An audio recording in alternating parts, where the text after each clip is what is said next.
le magazine de la rédaction sur RCF Finistère. Corneille, un cobra dans le sillage de Gauguin, c'est le nom de cette exposition visible au musée de Pont-Aven jusqu'au 24 mai. Alors autour de nous, Estelle Guidébut, bonjour. Bonjour. Alors vous êtes conservateur du musée de Pont-Aven et puis vous êtes aussi commissaire de cette exposition. Et puis Victor Van Oesten, commissaire scientifique. Bonjour. Bonjour. Alors on vous avait déjà entendu lors de l'exposition consacrée au cobra il y a 1 an et demi. Est-ce que le lien est facile à faire entre l'exposition Cobra et cette exposition Corneille ? Alors en fait, on avait initié la démarche en 2018 avec un vrai succès puisque le public a répondu présent. Et alors, observant l'œuvre des cobras, on s'est intéressé de plus près à l'œuvre de Corneille et avec Victor Van Oesten, on a pu réaliser qu'il était venu à plusieurs reprises à Pont-Aven. Et il nous semblait plutôt légitime d'approfondir le sujet en traitant cette fois de l'œuvre de Corneille dans toutes ses dimensions, que ce soit les techniques de création, mais aussi toutes les périodes qui le concernent. Le propos n'est pas d'enfermer Corneille dans le mouvement Cobra, mais au contraire de voir comment cet artiste s'épanouit au fil des années. Alors autour de nous, il y a des peintures, il y a aussi des sculptures, des dessins peut-être ? Oui, toutes les formes d'expression que Corneille a traitées au cours de sa vie sont présentées dans cette exposition. 74 œuvres sont réunies, beaucoup de peintures bien sûr, des sculptures, des œuvres sur papier, des céramiques, des photographies de voyage qui nous emmènent à travers son œuvre.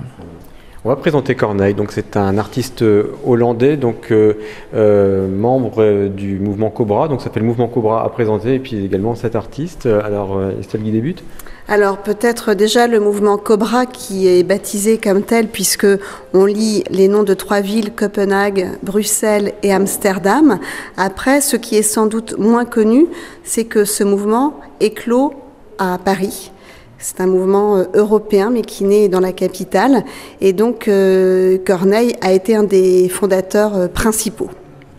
Alors s'agissant après de sa vie, c'est un artiste qui va s'engager très tôt dans la voie artistique et on peut dire non académique, qui va être un grand voyageur et qui va se nourrir à différentes sources d'inspiration pour tracer son propre itinéraire, sa singularité.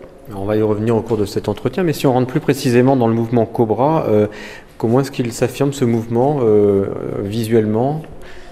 Victor Van Oesten. Cobra est créé après le choc de la Seconde Guerre mondiale par des jeunes artistes, des poètes et des peintres qui veulent renouveler la peinture, faire entendre leur cri de liberté, un cri de joie, de plaisir. Ils disaient pas de bon tableau sans un gros plaisir. Ce qui compte, c'est justement de réinventer la peinture, d'abandonner l'académisme du 19e siècle pour trouver une nouvelle forme d'art.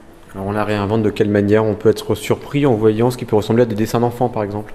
Oui, ils vont s'inspirer de Miro, de Paul Klee, de Picasso et ils disent vouloir revenir à l'enfance de l'art, de peindre comme des enfants parce qu'à leurs yeux les enfants sont libres, ils n'ont pas d'esprit fermé, prisonnier des conventions académiques, esthétiques. Ce qui compte c'est de laisser libre cours à son imagination et à sa liberté personnelle. Estelle Guy débute à chaque nouvelle exposition au musée de Pont-Aven. La scénographie est revue, les salles sont réorganisées également. Alors c'est le cas bien sûr dans cette exposition. Vous pouvez nous en dire 2 mots ? Oui, alors le scénographe qui a été retenu au terme d'un marché public est Éric Morin, qui s'est complètement emparé du sujet. On décline le parcours en 7 sections thématiques qui ont aussi une logique chronologique. Et Éric Morin, notamment, a proposé des volumes adaptés à la présentation des œuvres de Corneille et aussi des choix de couleurs pour les simèses qui viennent valoriser les œuvres. En fait, la force de cette scénographie, elle tient au fait qu'elle s'efface et met vraiment particulièrement bien en valeur l'œuvre de Corneille dans toutes ses dimensions. Nous sommes dans la première salle et on voit un portrait de Corneille. Vous pouvez nous le présenter. Donc déjà, sa date de naissance, 1922-2010. Il est mort il y a 10 ans, donc c'est assez récent. Finalement, est-ce que Corneille était un peintre bien connu du public ? Victor Van Oesten. On voit sur cette photo Corneille dans son atelier à Paris en 1952. C'est l'époque des débuts, c'est l'époque d'une certaine misère. Vous voyez, tout ça est fait avec des morceaux de tissu. Il est assis sur une valise. C'était une vie faite des moyens du bord. Mais dès les années 50, il va être un artiste reconnu, présenté à la Biennale de Venise, au Brésil. Il va recevoir le prix Guggenheim en 1956 et il va faire partie des artistes les plus célèbres de son temps. Dans les années 60-70, il parcourt le monde, les musées du monde entier lui ouvrent leurs portes, mais jamais un musée français ne lui avait consacré une exposition monographique, et l'exposition actuelle au musée de Pont-Aven est en fait une première, la première exposition Corneille dans un musée français. C'est un beau pari, Estelle Guidébut. Oui, alors en fait, le pari tient à la volonté d'ouvrir ce musée à d'autres périodes que la seule école de Pont-Aven, mais surtout dans un esprit, je dirais, de compréhension et d'éclairage de ce mouvement. Un petit peu comme dans l'école de Pont-Aven, dans le mouvement Cobra, on retrouve une communauté d'artistes de différentes origines, on retrouve la volonté de revenir aux sources de l'art, on retrouve cet esprit audacieux aussi d'invention, et donc il était tout à fait légitime à ce titre de parler aussi de l'artiste Corneille, qui avait bien sûr en tête l'œuvre de Gauguin. Le magazine de la rédaction sur RCF Finistère. Alors on va justement continuer à la découvrir, cette exposition. On est toujours dans la première salle. Une jeune fille devant la fenêtre ouverte l'été, le chercheur de champignons ou encore la ville qui parle pendant la nuit. Qu'est-ce qu'on peut dire de ces différentes œuvres qui sont complètement différentes finalement, mais il y a toutefois un fil conducteur? Oui, ce sont les œuvres de la première période de l'œuvre de Corneille, d'un jeune artiste qui cherche son chemin, qui cherche son langage. Par exemple, le chercheur de champignons nous montre des taches de couleurs, des lignes qui occupent la surface de la toile, comme une toile de Miro, qui est une référence importante pour Corneille, mais l'ensemble dessine un petit personnage qui pousse une charrette dans la forêt à la recherche de champignons. C'est en fait une évocation imaginaire et enfantine de cette scène de la vie quotidienne qui inspire Corneille. Est-ce qu'il y a des motifs, des formes, des couleurs aussi qui sont communes à toutes ces peintures? Ce qui est peut-être l'élément commun, c'est la spontanéité, ce geste instinctif et spontané qui caractérise la peinture de Corneille, avec des couleurs très vives, mais aussi très poétiques. Il y a une douceur dans l'œuvre de Corneille qui lui donne une couleur particulière et une place aussi singulière au sein du mouvement Cobra, qui est connu pour ses couleurs véhémentes, rutilantes et très expressives. À l'époque de Cobra, ils ont entre 20 et 25 ans. Et peindre comme un enfant de 5 ans, c'est bien évidemment un geste volontaire, déterminé, qui a du sens. Ils disent vouloir revenir à l'enfance de l'art pour retrouver l'origine de la création et s'inspirer de sources aussi nouvelles, que l'on pense aux arts d'Afrique, les arts premiers, aux arts préhistoriques, aux arts médiévaux, qui sont des sources méprisées à l'époque, mais qui à leurs yeux présentent une simplicité et une expression, une beauté qui les séduit et qui constitue un modèle dans lequel ils vont puiser des nouvelles formes, des nouvelles couleurs et des nouvelles thématiques. On rappelle que cette exposition Corneille, un Cobra dans le sillage de Gauguin, c'est jusqu'au 24 mai, c'est au musée de Pont-Aven. Victor Van Oesten, on continue de la présenter. Le lien avec Gauguin, il est visible ou pas pour le public? Alors comment est-ce que vous l'exprimez, comment vous le montrez dans cette exposition? Il y a un lien fort entre la peinture de Gauguin et l'œuvre de Corneille. Corneille considérait Gauguin comme l'un de ses maîtres. Il avait deux grands maîtres, Van Gogh et Gauguin. Et c'est vraiment une filiation spirituelle et artistique qui lie la démarche de Corneille à celle de son prédécesseur Gauguin. Nous le voyons à travers beaucoup d'œuvres de cette exposition. Dans les années 80, il revient à la figuration et Corneille peint des femmes allongées dans des paysages luxuriants de végétation et de couleurs qui rappellent les Vainé de Gauguin, par exemple, qu'il avait pu peindre à Tahiti. Estelle Guidébut, il était évident de faire ce lien avec Gauguin, en tout cas avec des peintres qui ont peint la Bretagne? Oui, effectivement, en fait, tout est parti d'une œuvre, Le Montagnard de Corneille, où on peut vraiment jouer au jeu des correspondances avec le Christ jaune de Gauguin par le choix des couleurs, par la façon de poser les aplats, par l'agencement des couleurs dans la composition. Donc mentalement, oui, Gauguin est là, et puis très symboliquement, Corneille est aujourd'hui inhumé au cimetière d'Auvers-sur-Oise, à quelques mètres de Vincent Van Gogh. Alors on continue, on passe dans un deuxième espace, dans une deuxième salle. Donc lorsque le visiteur déambule dans l'exposition temporaire, on prévoit en fait des dégagements visuels, des perspectives dans l'exposition pour donner un petit peu l'avant-goût. Et notamment, il nous semblait crucial de pouvoir présenter la sculpture à la manière des Cobras, sur des socles de moyenne hauteur, et aussi de pouvoir faire le tour. Et donc, par un jeu comme ça de traverse, le visiteur perçoit différentes facettes des sculptures, tout en s'appropriant l'ensemble de l'espace de l'exposition temporaire.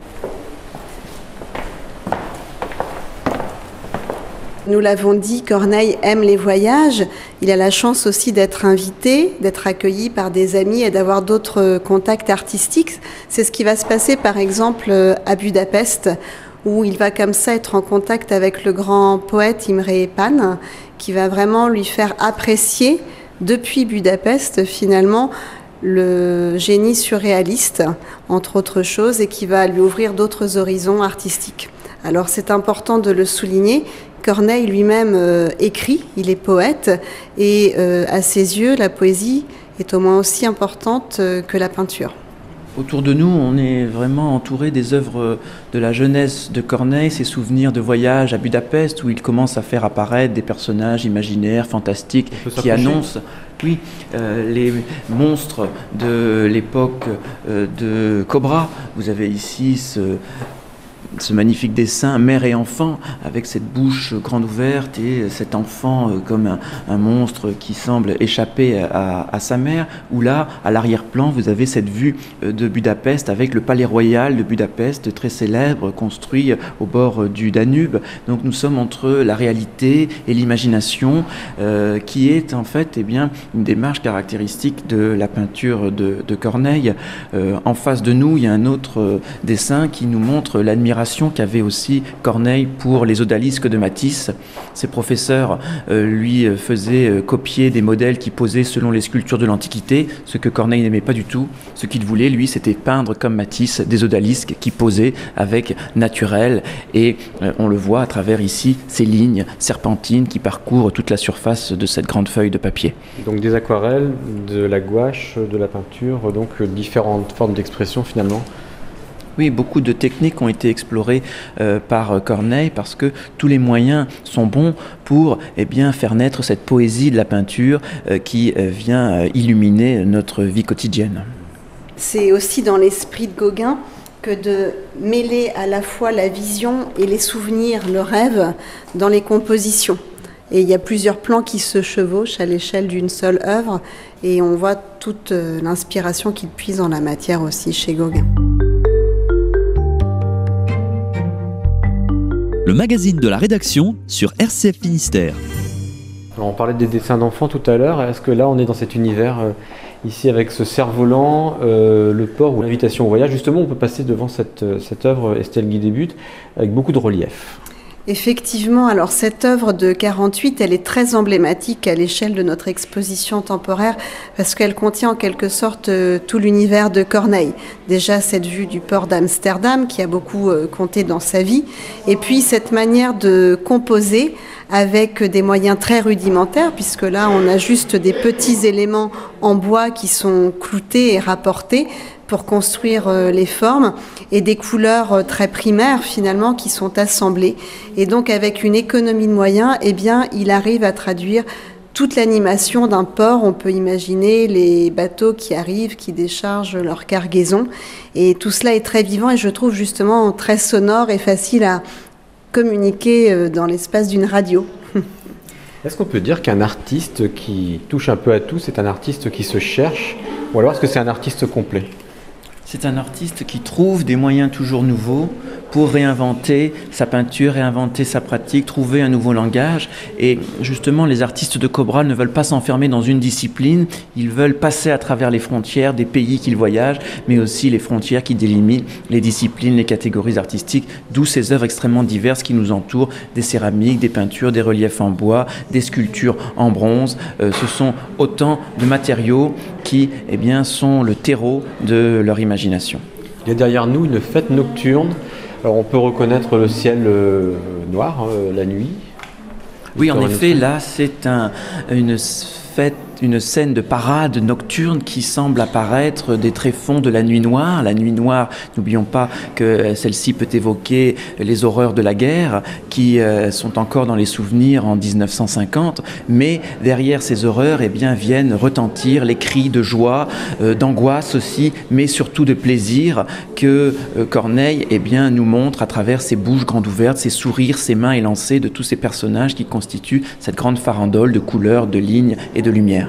Alors derrière nous, il y a une œuvre qui a disparu aujourd'hui mais qui a été photographiée, qui représente une porte qui a été peinte à plusieurs mains par plusieurs membres du mouvement Cobra. Estelle Guy-Début, le lien avec Gauguin, comment peut-il être fait ?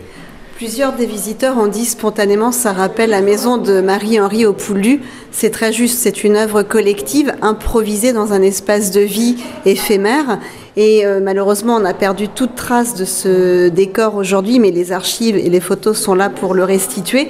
Et on voit cette œuvre à trois mains, Constant, Corneille et Appel, qui étaient très proches les uns les autres et qui s'expriment avec des figures extrêmement simples, là encore comme des figures d'enfants, sur des portes, des murs, qui dépassent le cadre du mur pour rejoindre la plainte. Voilà, on sort du cadre, on sort de l'académisme, l'art est partout et dans tout.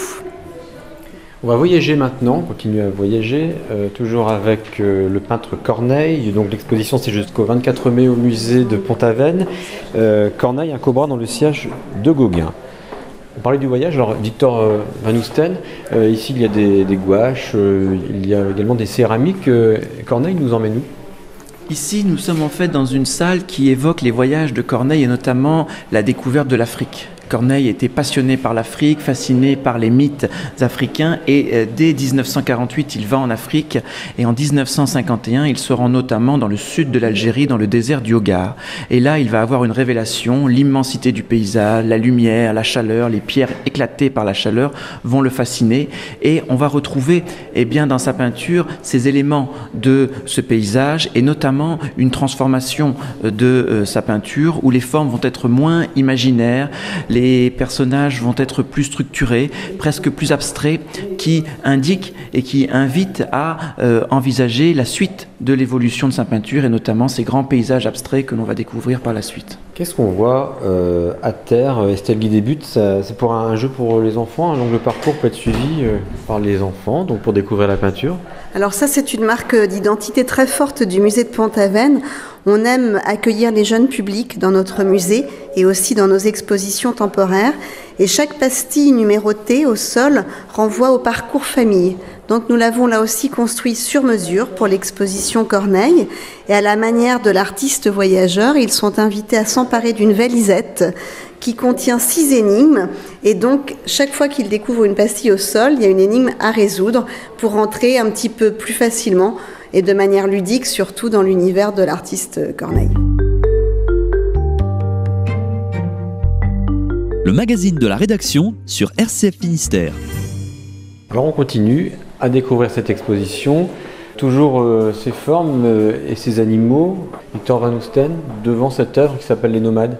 Oui, ici, cet entrelacement de lignes, de couleurs, de points semble nous faire apparaître à l'horizon la caravane des nomades qui sillonne les dunes, qui sillonne le désert et qui vient comme ça circuler sur la surface de ce grand panneau peint par Corneille à la suite de ses voyages dans le désert africain. Alors on va changer d'époque maintenant. On a l'histoire de Corneille ici et ses différents voyages. Oui, c'est en quelque sorte son album photo de tous ses voyages, depuis Budapest en 1947, en passant par l'Éthiopie, New York, le Mexique, jusqu'à Bali en 1993, où là, il retrouve vraiment l'atmosphère de Gauguin avec les vaïnés, les colliers de fleurs, et il prend la pose, comme Gauguin, pour affirmer cette filiation artistique et spirituelle qui le lie au grand maître de l'école de Pont-Aven. Changement d'univers ici. Estelle Guy débute.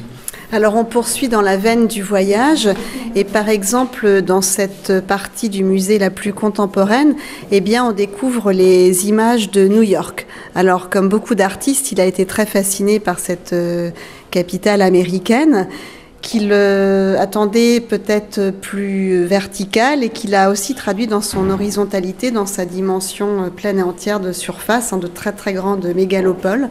Et on trouve ici un dessin extrêmement nerveux, comme s'il avait essayé d'exprimer les rythmes de la ville. On a parlé des rythmes africains, mais il y a aussi ces rythmes de la ville. Et il le restitue de manière tout à fait pertinente. Et donc on trouve un assemblage comme ça d'œuvres sur papier pour voir toutes les images de New York telles qu'il a vécues. Comment les enfants réagissent ? Souvent, ils sont très ouverts à l'art dit plus moderne ou contemporain parce qu'ils n'ont pas les filtres d'une éducation ou d'une manière de penser ou de voir. Ils sont perméables à toutes les formes possibles. Et donc, c'est une exposition qui trouve son public aussi chez les plus jeunes parce qu'ils aiment cet univers coloré, ces formes simples, ça leur parle aisément. On va terminer bientôt, on va voir une ou deux autres œuvres. S'arrêter par exemple devant le soleil au plumage multicolore. Victor Van Oesten. Oui, c'est un grand tableau qui est prêté par le Centre Georges Pompidou à Paris et qui illustre ces grands paysages des années 60 dans lesquels Corneille, avec des taches de couleurs, des lignes, des accumulations de peinture, va évoquer le souvenir des végétations qu'il découvre dans les pays tropicaux, au Brésil notamment, puis à partir des années 70 au Mexique, où il achètera même un terrain dans l'espoir d'y construire une maison pour venir y passer de longs moments. Il aime ces couleurs flamboyantes qui lui rappellent ses voyages et qu'il restitue dans son atelier à travers ces grandes toiles de format beaucoup plus grand que d'ordinaire. La femme, l'oiseau et la fleur, c'est ce qui ressort dans beaucoup des œuvres de Corneille.